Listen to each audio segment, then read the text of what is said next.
여러분 안녕하십니까? 식스센스 시작해 보도록 하겠습니다.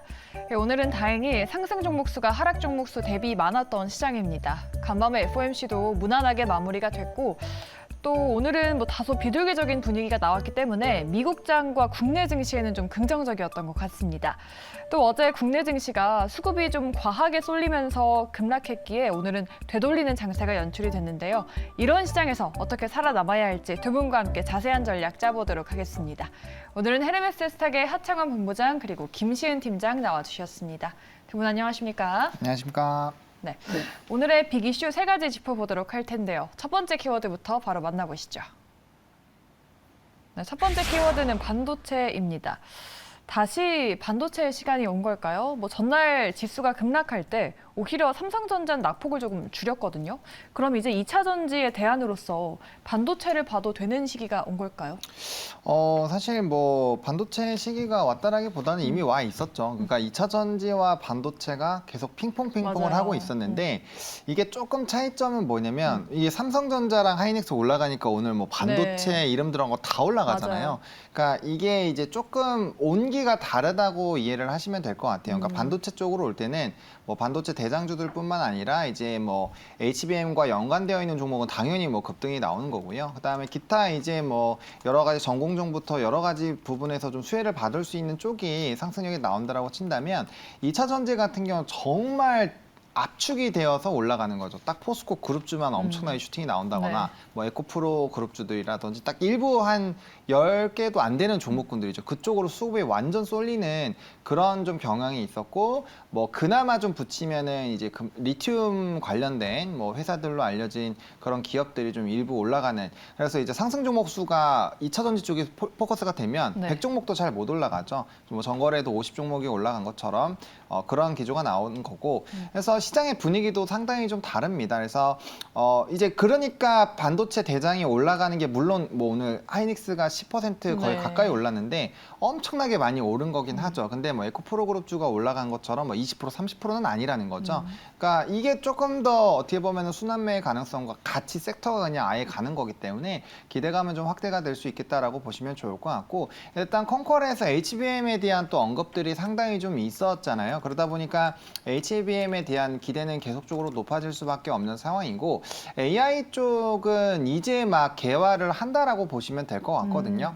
그럼 지금까지는 약간 테스트베드가 많았기 때문에 이런 이제 GPU라든지 그런 수요가 아직까지는 엄청 폭발적으로 나왔다라고 보기는 어렵습니다. 근데 이게 계속적으로 확대가 된다. 그럼 아마 공급이 수요를 못 따라가는 현상이 생길 거고요. 그래서 반도체에서도 증설하고 또 수요 맞추고 또 증설하고 이러한 기조가 나타날 확률이 상당히 높거든요. 그러니까 왜 ISC가 100% 넘어 올라갔냐? 그렇게 됐을 때는 새로운 이 테스트 소켓들을 만들어야 되고 그 비용이 상당히 높습니다. 그래서 매출단이 굉장히 좀 좋아질 수 있고, 또 후공정단에서 SK 하이닉스와 연관되어 있는 한미반도체 이런 쪽이 굉장히 잘 가는 이유도 결국엔 그쪽에 대한 수요가 폭발적으로 앞으로 늘어날 거고, 지금 이제 기대감으로 갔다라고 한다면 앞으로는 그 시장이 엄청나게 기회화되면서 이제 그 수혜를 온몸으로 받을 수 있는 종목군들이라는 거죠. 그래서 그런 쪽에서의 좀 강세의 흐름들이 나타났다고 보시면 좋을 것 같고, 또 이제 반도체 업황의 턴어라운드 기대감이 상당히 좀 있었잖아요. 지금 컨콜도 보시게 되면은 하반기 들어서는 이런 출하량 부분에서의 이런 재고 조정들이 좀 나오고 있다. 이런 얘기들도 좀 어느 정도 있기 때문에 이제 디램 고정 가격이라든지 이런 기타 지표로 볼 수 있는 부분들까지 만약에 좋은 흐름으로 된다라고 한다면 업황이 정말 턴어라운드 되는 부분으로 이제 온기가 나올 거거든요. 그렇게 됐을 때는 사실 전공정, 후공정 안에서도 이런 이제 이 세부 공정 단에서의 대장주들은 한 번씩은 다 순환매의 관점으로 급등이 나올 수가 있기 때문에 그러한 흐름으로 좀 포트폴리오를 계획을 해보시는 것도 상당히 좀 괜찮은 선택이지 않을까라고 정리를 드리겠습니다. 좀 소외되었던 전공정도 이제 다시 주목을 받을까요?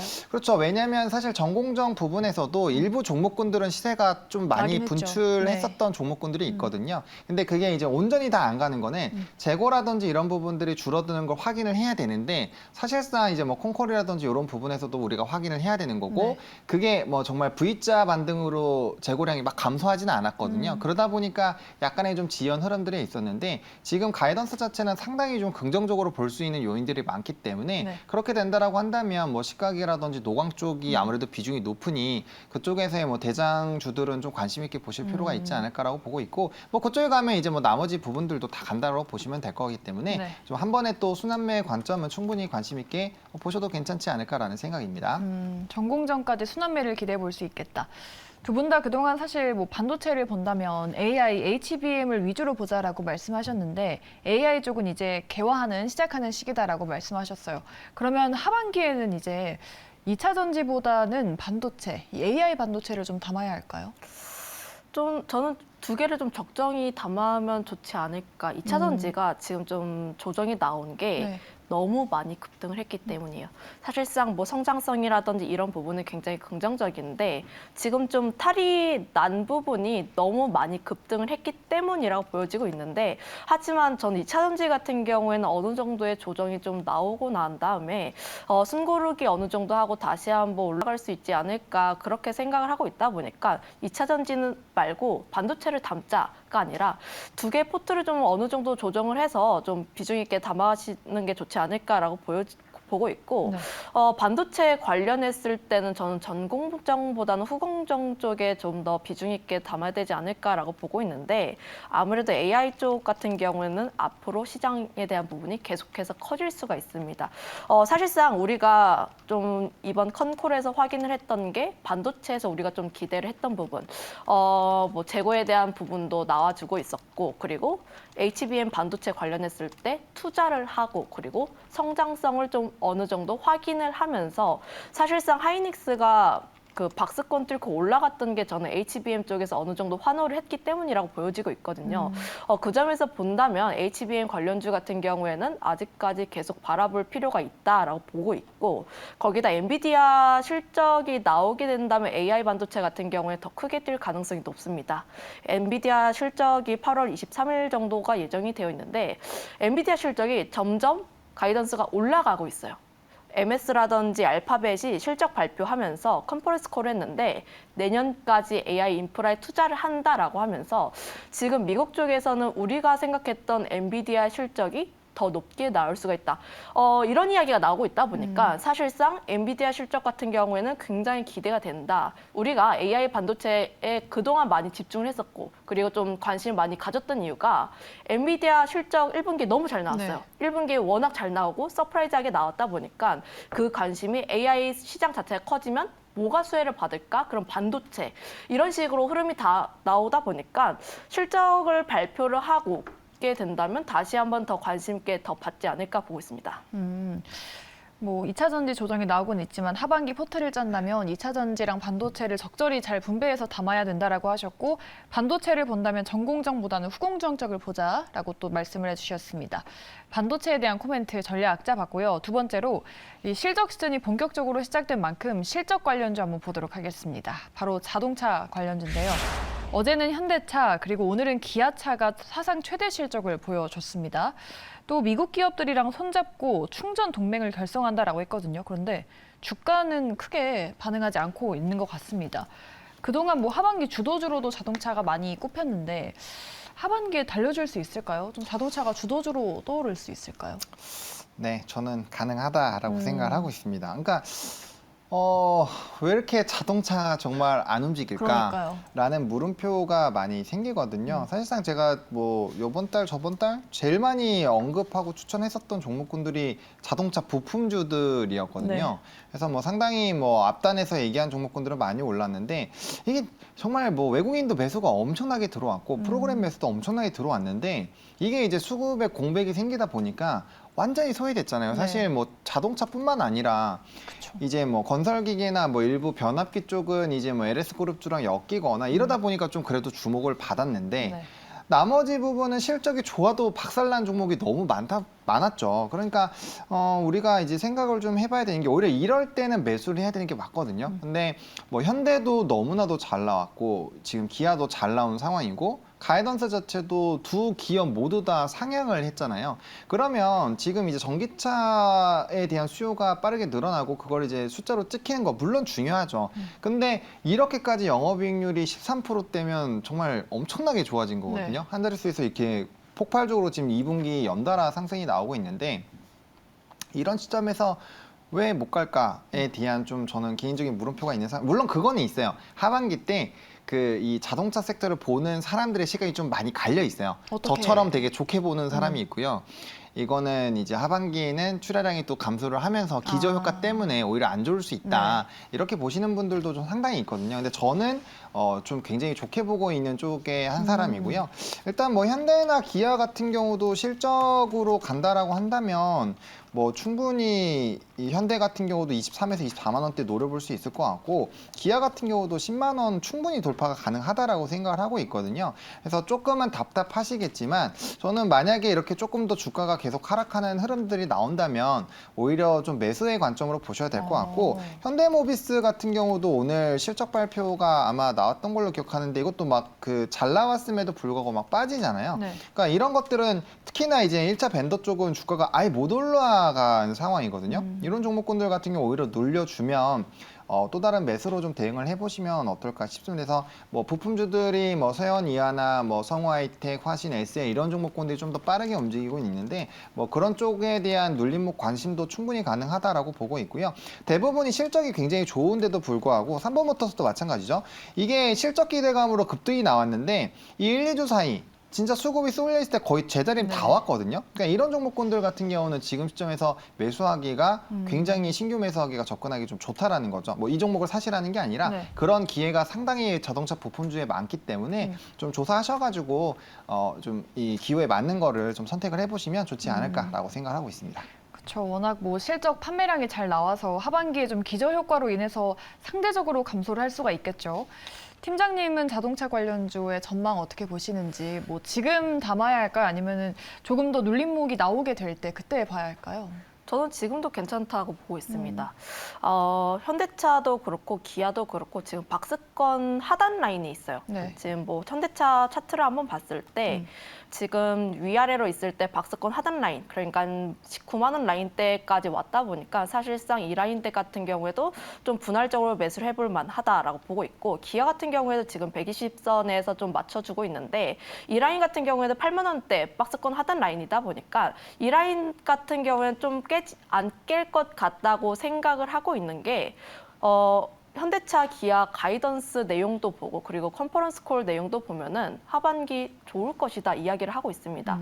가이던스를 상향한다는 것 자체가 실적에 대한 기대감을 내비쳤다라고 보시면 좋을 것 같은데 지금 뭐 자동차 판매량도 그렇고 재고 수준도 계속해서 낮아지고 있어요. 1분기보다 2분기가 더 낮아졌고 그리고 업계 평균보다 좀 적정 재고량보다 낮아지는 수준이다 보니까 사실상 재고량은 낮아지고 있는데 반도체 수요도 좀 어느 정도 나오고 있다 보니까 수요도 계속해서 나오고 있는데 판매량이 늘어난다면 당연히 실적 같은 경우에도 좀 좋아질 수밖에 없다라고 보시면 좋을 것 같고 그리고 영업이익률이 높아졌어요. 네. 가이던스가 좀 높아지는 부분이 있는데 현대차 같은 경우에는 10% 그리고 기아 같은 경우에는 13% 2분기 영업이익률을 냈는데 좀 대단하다고 생각합니다. 사실 칭찬을 받을 만하다라고 네. 생각을 하고 있는 게 사실 현대차, 기아 두 자릿수 영업이익률을 낸 적이 거의 없어요. 현대차 같은 경우에 보통 6%에서 8%대 영업이익률을 냈고 이런 부분을 보게 됐을 때 사실상 지금 실적 베이스로 봤을 때도 저평가 받고 있다라고 보시면 좋을 것 같고 현대차 그룹 자체가 21년부터 실적이라든지 부분이 계속해서 개선이 되고 있는데 주가의 모습은 그런 모습을 따라가지 못하고 있습니다. 21년도 대비했을 때도 아직까지 못 올라가고 있는 모습 보여주고 있다 보니까 그런 부분을 보게 됐을 때 저는 아직까지 지금 계속 관심 있게 봐야 하는 실적주로 계속 관심 있게 봐야 하는 부분이 있다라고 보시면 좋을 것 같고 거기다가 더해서 전기차 관련했을 때도 지금 전기차 판매량이 좀 저조하다는 이유 때문에 완성차가 좀 외면을 많이 받고 있는데 과연 현대차가 미국에서 그 공장 짓게 되면서 판매를 원활하게 했을 때 그때도 과연 외면을 받을 수 있을까? 저는 그렇게 생각 안 하고 있습니다. 아무래도 현대차 그룹 브랜드 이미지가 계속해서 올라오고 있고 실제로 내연기관 쪽에서 판매량으로 좀 숫자로 증명을 하고 있다 보니까 전기차로 전환을 하게 되고 IRA 수혜를 받게 된다면 네. 실제로 전기차 쪽에서 충분히 수혜를 받을 만하다. 그런 점까지 고려를 해본다면 저는 지금 완성차 같은 경우는 외면해서는 안 되고 실적 베이스로 봤을 때도 충분히 담아볼 만하다 이렇게 판단하고 있습니다. 하반기에는 기저효과로 좀 덜 서프라이즈가 나올 수 있겠지만 그래도 두 분은 지금 소외되어 있을 때가 오히려 매수 기회가 될 수 있겠다고 하셨습니다. 좀 수급이 들어올지가 관건이 되겠네요. 그렇죠?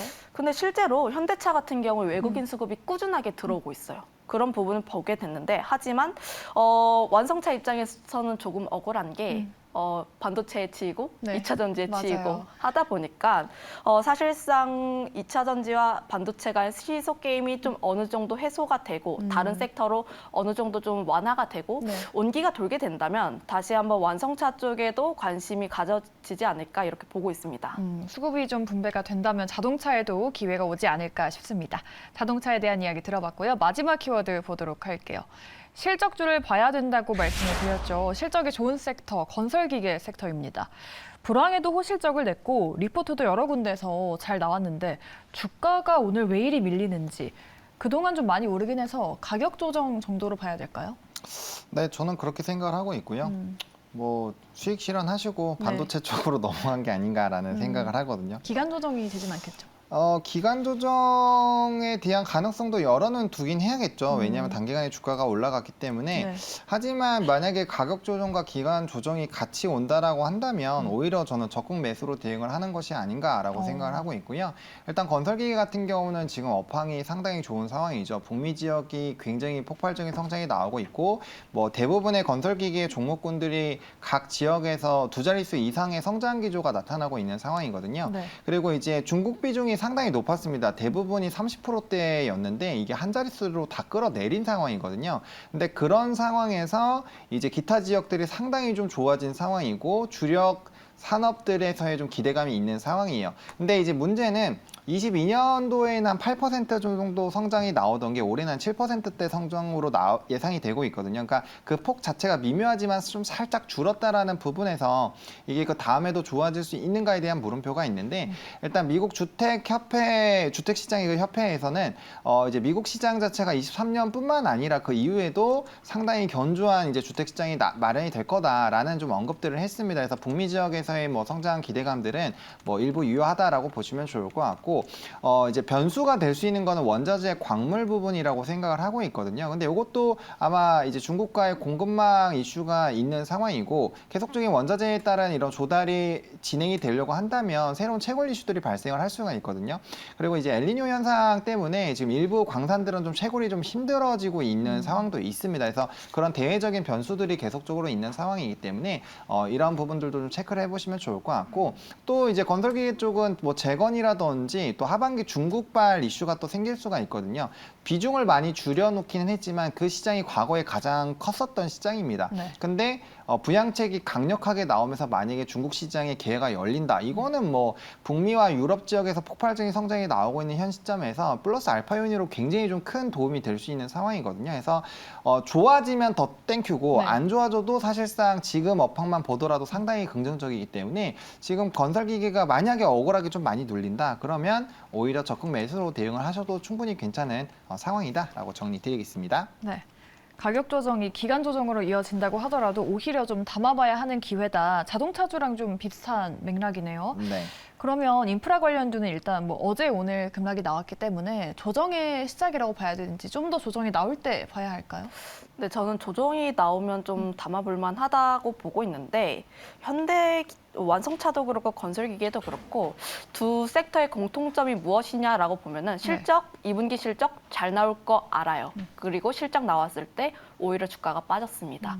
이런 점을 보게 됐을 때 사실상 지금 시장 참여자들이 보고 싶은 부분은 앞으로 시장이 더 성장을 할 것 같은 네. 앞으로 실적이 더 좋아질 것 같은 섹터, 뭐 대표적으로 2차 전지라든지 반도체, 특히 반도체 쪽에서도 뭐 AI라든지 이런 쪽에 대해서 관심이 좀 더 집중이 되고 있다 보니까 사실 지금 뭐 건설기계도 그렇고 완성차도 그렇고 시장 참여자들이 보고 싶어하는 거랑은 조금 다르죠. 그런데 시장이 조금 흔들리고 오히려 좀 다른 섹터가 주가의 급등이 나왔을 때 다른 섹터의 대안이 무엇이 있을까라고 생각을 해보면 그때 다시 한번 믿을 수 있는 게 실적밖에 없습니다. 실적 베이스로 주가의 위아래가 올라가다 보니까 사실상 지금처럼 실적 베이스로 올라가는 종목군들 같은 경우는 좀 빠졌을 때 그리고 조정이 받고 어느 정도 자리를 잡았을 때 그때 분할적으로 접근을 해보시는 게 오히려 더 마음이 더 편하지 않을까 이렇게 보고 있습니다.